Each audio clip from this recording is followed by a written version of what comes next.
Good morning. अभी हम लोग सल्तनत काल के शासकों को कंप्लीट कर रहे हैं और इसमें इस क्रम में हमने किसको कंप्लीट किया, मतलब किसको किसको निपटा दिया। पहले तो हमने निपटाया गुलाम वंश को, उसके बाद निपटाया किसको, खिलजी वंश को। अब एक बात तो आप जानते हो, दो चीज़ तो आप देखे होंगे। गुलाम वंश में अंतिम शासक जो शमसुद्दीन क्यूमर्स था, उसकी भी हत्या उसके सेनापति ने की।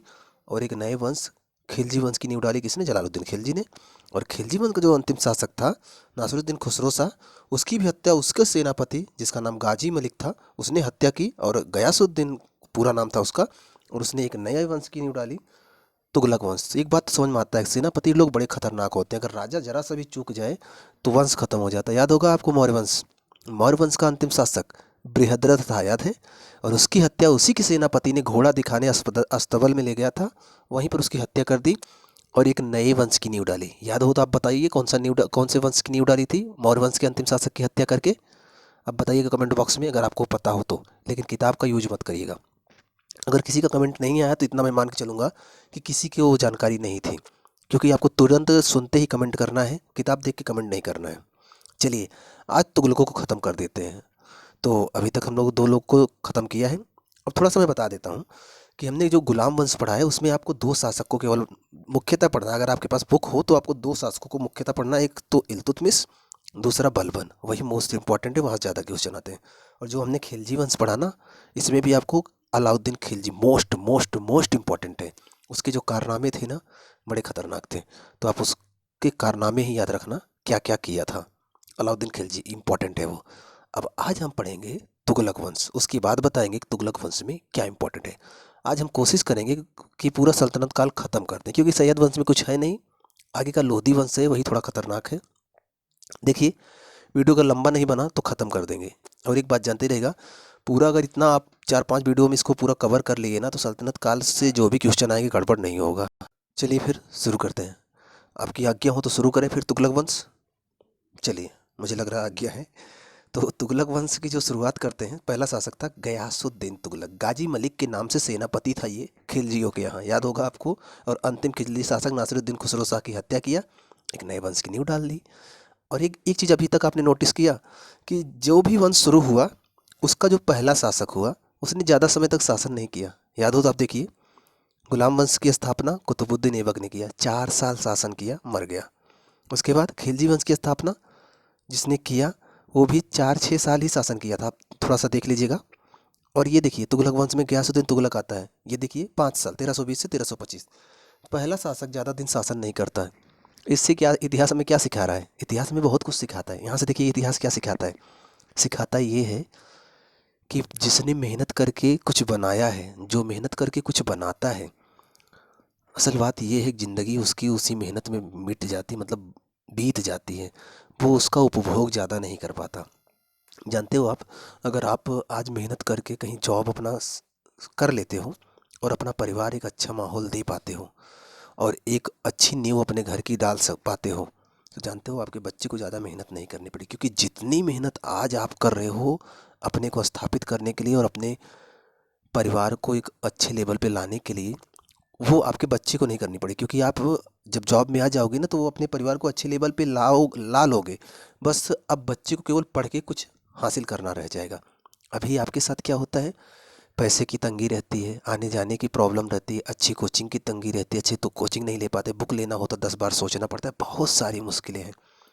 ये मुश्किलें जब आप झेल कर आगे बढ़ जाते हो, तो होता क्या है कि आपके बच्चे ये नहीं झेल पाते, ये नहीं झेलते, उनको ये सब पहले से मिल जाता है। सेम वही चीज़ देखो आप इतिहास में भी हो रहा है। जो शासक स्थापना कर रहा है किसी वंश का, वो शासक ज़्यादा मेहनत नहीं, मतलब ज़्यादा दिन शासन नहीं कर पाया, क्योंकि पूरी ज़िंदगी तो उसकी बीत गई उसकी स्थापना में। क्योंकि कहीं पर वो सेनापति रहा पहले, फिर मौका देखकर राजा को मारा, फिर जाके वंश की स्थापना की। मतलब समझ रहे हो ना, इतिहास से सीखोगे ना, बहुत कुछ सिखाता है। आप भी आज इतनी मेहनत कर रहे हो, इतनी मेहनत कर रहे हो, कल को जॉब लगेगी, फिर जाके कहीं शादी होगी। शादी तो बहुत लोग पहले कर लेते हैं, लेकिन बहुत सारे लोग ऐसे रहते हैं कि पहले जॉब लग जाए तब शादी करेंगे। फिर जब होगी, तब जाके बच्चे आएंगे। जब तक बच्चे आएंगे तब तक आप एक परिवार की कंडीशन सुधार लोगे। और बच्चा आएगा तो आप उसको एक अच्छा स्कूल दिलाओगे, अच्छी कोचिंग दिलाओगे। मतलब शुरुआत में ही सब बेहतर रहेगा। और आप तैयारी करके आगे बढ़े हो तो आपको सारी चीज़ें पता है कि किसकी तैयारी करने के लिए कैसे मेहनत करनी है, क्या क्या चीज़ ज़रूरी है।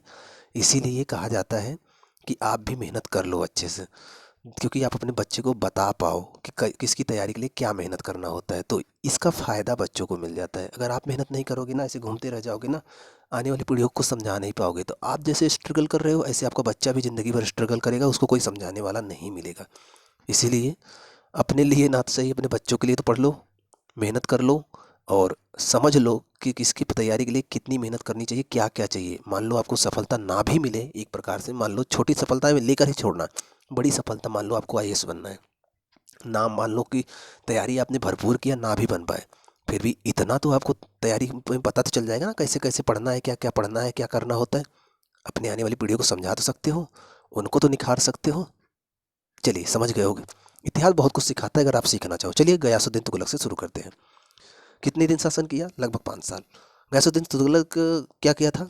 अब देखिएगा, जो भी वंश हो, शासन का आपको सन ना याद रहेगा चलेगा, किस वंश की स्थापना कौन किया ये पता होना चाहिए, और उसने क्या क्या कार्य किए ये पता होना चाहिए।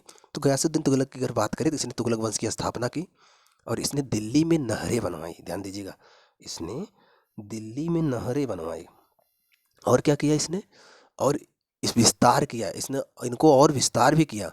फिरोज शाह तुगलक इसके बाद नहरों पर शाहजहां ने काम किया। मतलब गयासुद्दीन तुगलक ने नहरें बनवाई थी, इसको जो नहरें इसने बनवाई थी, इन नहरों को और विस्तार किया कौन? फिरोज शाह तुगलक। ये जो तीसरा शासक दिख रहा है बाद में आएगा ना, इसके बाद में आएगा, तो ये इन नहरों पर बहुत काम किया, इनको और फैलाया। उसके बाद अगर आगे बढ़ेंगे तो आगे मुगल वंश भी मिलेगा। मुगल वंश में एक शासक था, शाहजहां नाम था। शाहजहां ने भी नहरों पर बहुत काम किया था। जानते रहिएगा, जनरली चीज़ें ऐसे ही थोड़ा समझे रहेंगे तो याद आएगा। अब देखिए, इसने पहली बार डाक व्यवस्था शुरू की, ये बहुत इंपॉर्टेंट चीज़ है। डाक व्यवस्था किसने शुरू की थी दिल्ली सल्तनत में? गयासुद्दीन तुगलक ने। इसने तेलंगाना पर आक्रमण कर उसकी राजधानी वारंगल का नाम बदलकर सुल्तानपुर रख दिया। वारंग तेलंगाना में एक राजधानी थी उसकी, वारंगल, वहाँ पर ये आक्रमण किया, उसका नाम ही बदल दिया, रख दिया सुल्तानपुर, क्योंकि मुस्लिम शासक था तो सिंपल सी बात है, नाम बदलेगा। दिल्ली के तुगलकाबाद शहर और तुगलकाबाद का किले का निर्माण इसने किया। दिल्ली के तुगलकाबाद शहर, मतलब दिल्ली के तुगलकाबाद शहर की स्थापना किसने किया? गयासुद्दीन तुगलक ने। और वहाँ पर एक तुगलकाबाद में किला बनवाया था। तो कौन बनवाया था? गयासुद्दीन तुगलक ने। याद रहेगा। इसका बेटा कौन था? मतलब गयासुद्दीन तुगलक का बेटा कौन था? जौना खां। जौना खां का पूरा वैसे नाम क्या है? मोहम्मद बिन तुगलक। ये जो दूसरा शासक दिख रहा है आपको, ये देखो गयासुद्दीन तुगलक है, इसका बेटा है ये मोहम्मद बिन तुगलक। इसका एक नाम था जौना खां। याद रखिएगा, पूछा जाता है। जौना खां। जौना खां की याद में इसने, आप एक वाक्य सुने हो, दिल्ली अभी दूर है, सुने हैं? किसने कहा था? चलिए बताते हैं। कल के वीडियो में हमने ये चर्चा किया था, पिछले वीडियो में। दिल्ली अभी दूर है, दरअसल आप नाम सुने होंगे निजामुद्दीन औलिया। निजामुद्दीन औलिया का नाम सुने होंगे। ये कौन थे? अमीर खुसरो के गुरु थे। निजामुद्दीन औलिया दिल्ली में थे, और ये जो गयासुद्दीन तुगलक था कहीं बाहर आक्रमण पे गया हुआ था, और वो इनसे मतलब क्रोधित था, रुष्ट था। तो इसने वहाँ से संदेशा भिजवाया कि मेरे आने से पहले दिल्ली छोड़ के आप चले जाइएगा। किसको बोला था? निजामुद्दीन औलिया को। तो निजामुद्दीन औलिया ने कहा कि हुजूर, दिल्ली अभी दूर है, मतलब पहले आप दिल्ली तो पहुँचो, उसके बाद देखते हैं।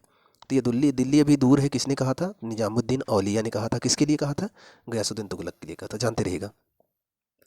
अब हुआ क्या कि दिल्ली से थोड़ी दूर पर अफगानपुर था। अफगानपुर में मोहम्मद बिन तुगलक, ये जो जौना खां है, इसका नाम था मोहम्मद बिन तुगलक। मोहम्मद बिन तुगलक ने एक लकड़ी का महल बनवाया था, और उसी में गयासुद्दीन रुका था। अब सुनिएगा पूरी कहानी। गयासुद्दीन तुगलक ने निजामुद्दीन औलिया को बोला कि आप मेरे आने से पहले दिल्ली छोड़ के चले जाइएगा, क्योंकि वो उससे रुष्ट था किसी बात को लेकर। तो निजामुद्दीन औलिया ने कहा कि हुजूर, दिल्ली अभी दूर है, पहले आप दिल्ली तो पहुँचो। तो दिल्ली आते वक्त वो रास्ते में कहाँ रुका था? अफगानपुर में। एक मोहम्मद बिन तुगलक, मतलब ये इसका जो बेटा था, इसने एक महल बनवाया था, लकड़ी का महल बनवाया था, उसी में रुका था। और रात में वो महल गिर जाता है, लकड़ी का था तो गिर गया, और उसी में वो दब के मर गया। तो मतलब क्या हुआ कि वो पहुंच नहीं पाया दिल्ली, और गयासुद्दीन निजामुद्दीन औलिया को छोड़ के जाना नहीं पड़ा। तो उनकी बात सत्य हो गई। इसीलिए लोग अभी कह देते हैं, किसी को भी कह देते हैं कि दिल्ली अभी बहुत दूर है। ऐसे लोग अभी भी ये लोग बोल देते हैं ना, मुहावरे के रूप में प्रयोग कर लेते हैं। तो उसी में गयासुद्दीन रुका था, और उसके गिरने से मृत्यु हो गई। सिंपल सी बात है, अगर ये मरेगा तो शासक कौन बनेगा? मोहम्मद बिन तुगलक, क्योंकि उसका बेटा है जिसका नाम क्या था? जौना खां। तो चलिए मोहम्मद बिन तुगलक को देखते हैं। चलिए इसको देखते हैं। मोहम्मद बिन तुगलक को माना जाता है कि सल्तनत काल में जितने भी शासक हुए, मतलब गुलाम, खिलजी, तुगलक, सैयद, लोदी, जितने भी वंश थे, उसमें जितने भी शासक हुए, उसमें सबसे ज़्यादा पढ़ा लिखा था ये मोहम्मद बिन तुगलक। लेकिन लोग इसे पागल और सन की बोलते थे। बहुत पढ़ा लिखा था ये, फिर भी इसे लोग पागल सन की, बहुत ज़्यादा जो पढ़े लिखे हो जाते हैं तो आप जानते हो पागल सन की ही हो जाते हैं, लोग कहते हैं इनका स्क्रू ढीला हो गया है। ये बहुत पढ़ा लिखा था, लेकिन इसके कुछ निर्णय ऐसे थे, इतने खतरनाक थे, जिसकी वजह से लोग इसे पागल सन की कहने लगे।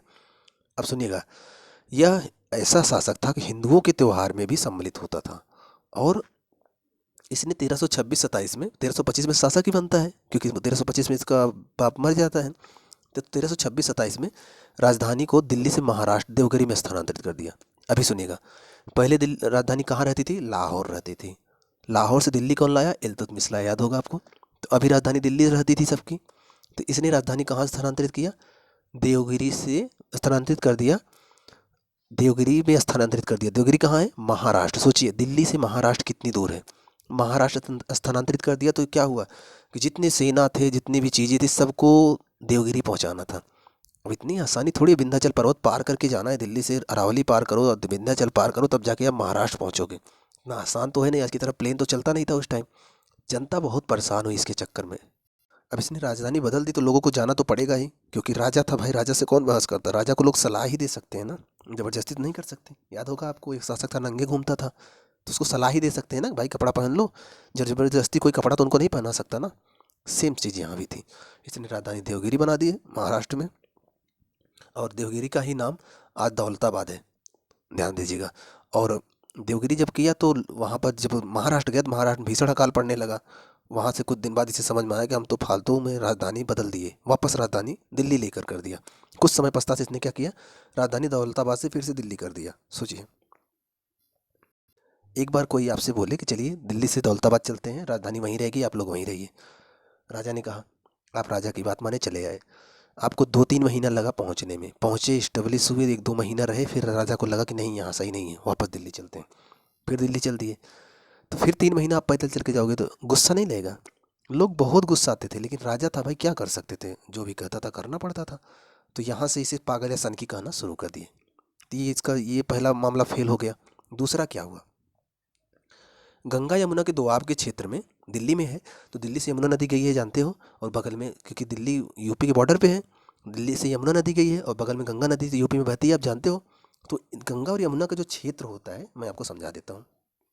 ये ये मैप आपको दिख रहा है, ये मैप है उत्तर प्रदेश का, ये उत्तर प्रदेश है और ये दिल्ली है, ये दिल्ली है, ये उत्तर प्रदेश है।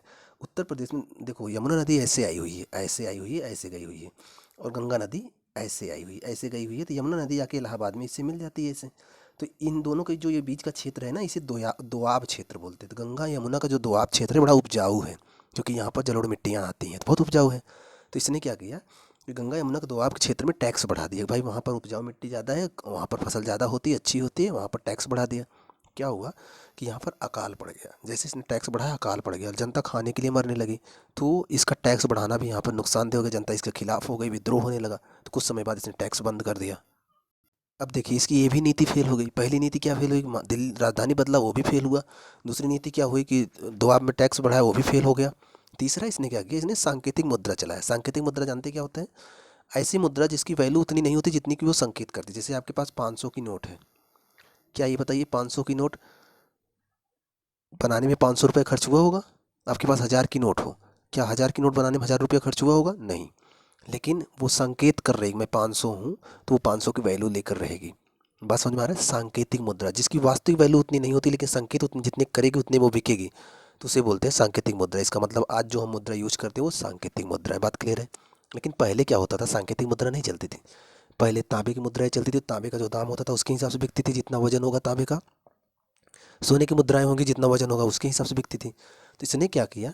इसने कहा कि आज से अ, तांबे की मुद्रा भी सोने की मुद्रा के बराबर बिकेगी। मतलब कि अगर तांबे की मुद्रा पर लिखा है 500, तो वो सोने की मुद्रा के 500 के बराबर रहेगी। तो क्या होगा? तांबे की मुद्रा संकेत करेगी कि मैं 500 की हूँ। बात क्लियर हो रही है?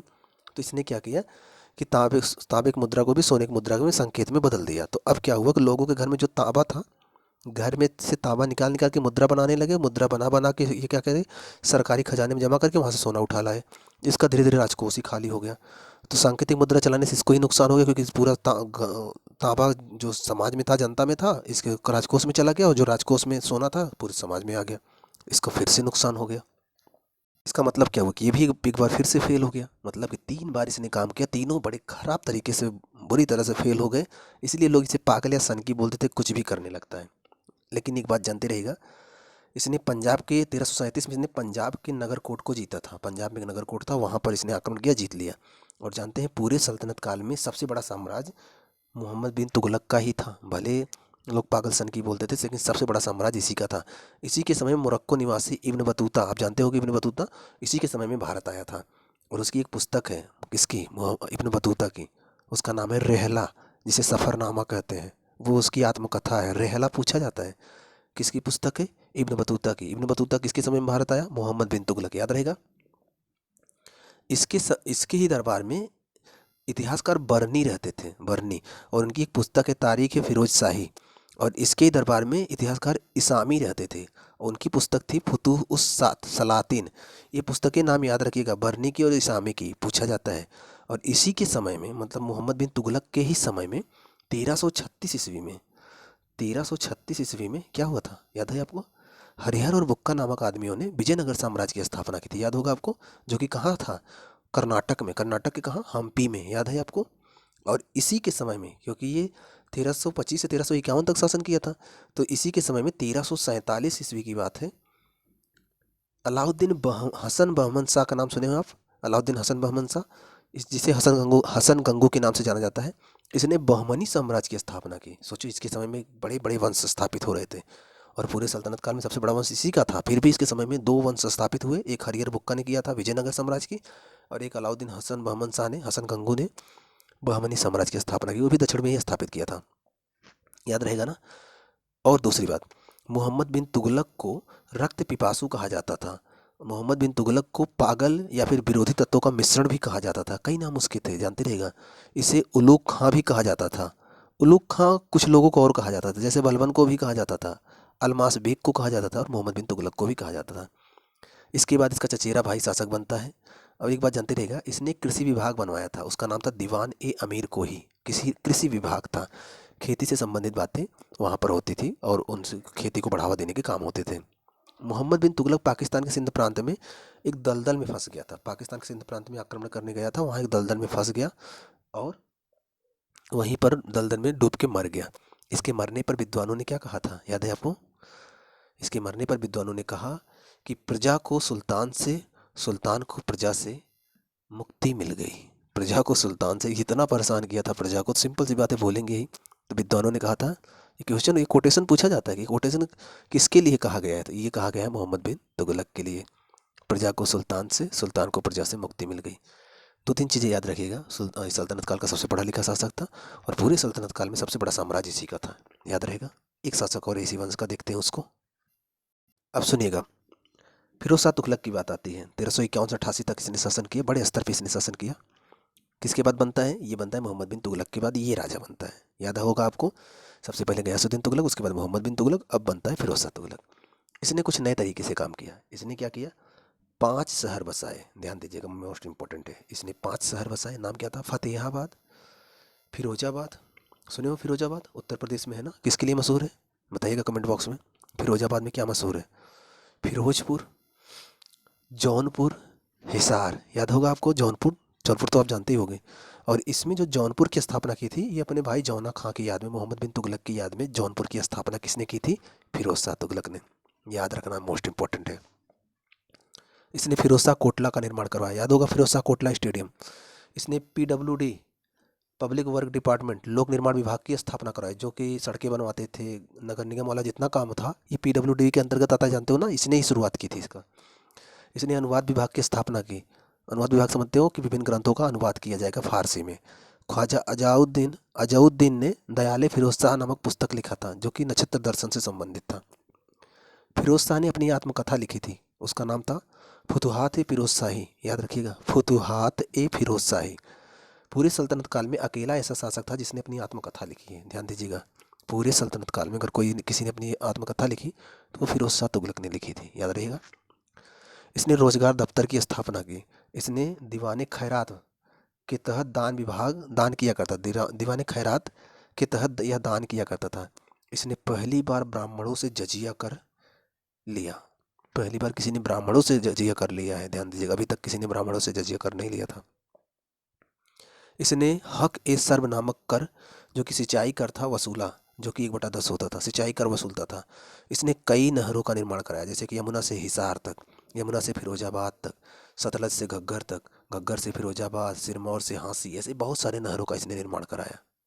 इसने मुस्लिमों से ज़कात लिया। देखिएगा, जजिया हिंदुओं से लिया जाता था लेकिन ब्राह्मणों से नहीं लेते थे, लेकिन इसने लेने लिया और मुसलमानों से ज़कात लिया जाता था।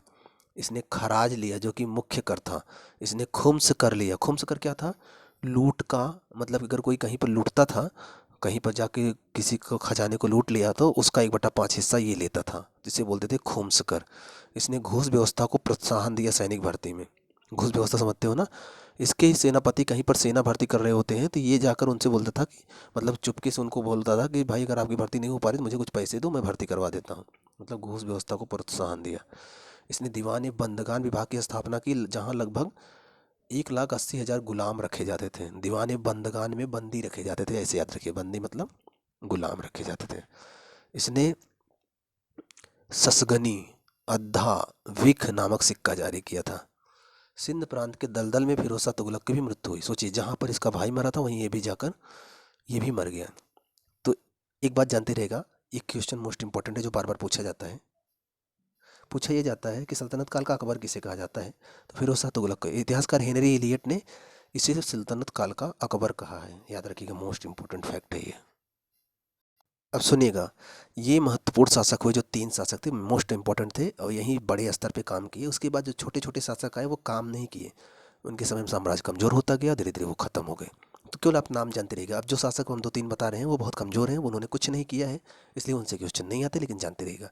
अब ये जैसे ही फिरोज शाह तुगलक हटा, मरा ये, उसके बाद गयासुद्दीन तुगलक नाम से, गयासुद्दीन तुगलक द्वितीय के नाम से एक आदमी बैठता है 1388 से 89, 1 साल के लिए। फिरोज शाह की मृत्यु के बाद उसका पुत्र गयासुद्दीन गद्दी पर बैठा है। उसके विलासी प्रवृत्ति के कारण उसके सरदारों ने उसकी हत्या कर दी और उसके पौत्र सफदर जंग के पुत्र अबू बकर को 1389 में दिल्ली की गद्दी पर बैठाया।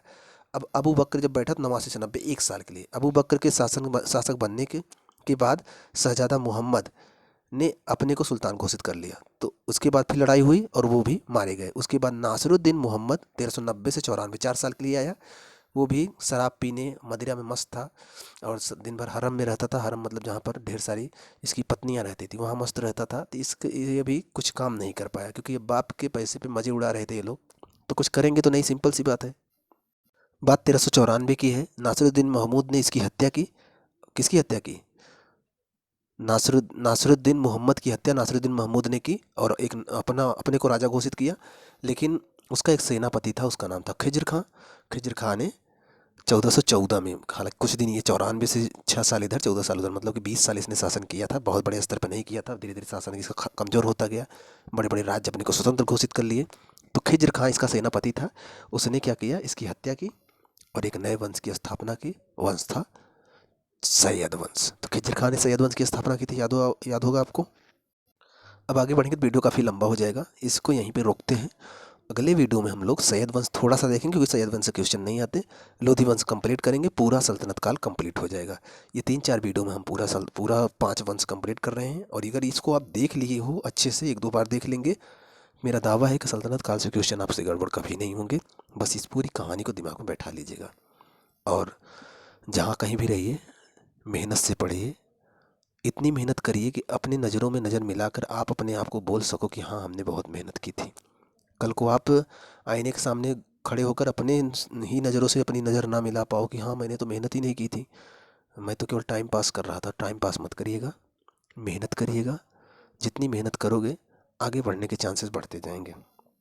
एक बेहतर शिक्षा ले पाओगे, आने वाली पीढ़ी को एक बेहतर शिक्षा दे पाओगे, समाज में इज्जत बढ़ेगी, लोग आपकी इज्जत करेंगे। आशा करते हैं कि आप हमारी बात समझेंगे। और सबसे बड़ी बात ये कि चैनल को ज़रूर शेयर किया करिए आप लोग। जब तक आप शेयर नहीं करोगे, लोग इसके बारे में जान नहीं पाएंगे और हम चाहते हैं कि लोग इसके बारे में जानें। आप भी चाहते होंगे तो ज़रूर शेयर करिएगा और पढ़िए मन लगा के, दिल लगा के। मिलते हैं नेक्स्ट वीडियो में, तब तक आप पढ़ते रहें।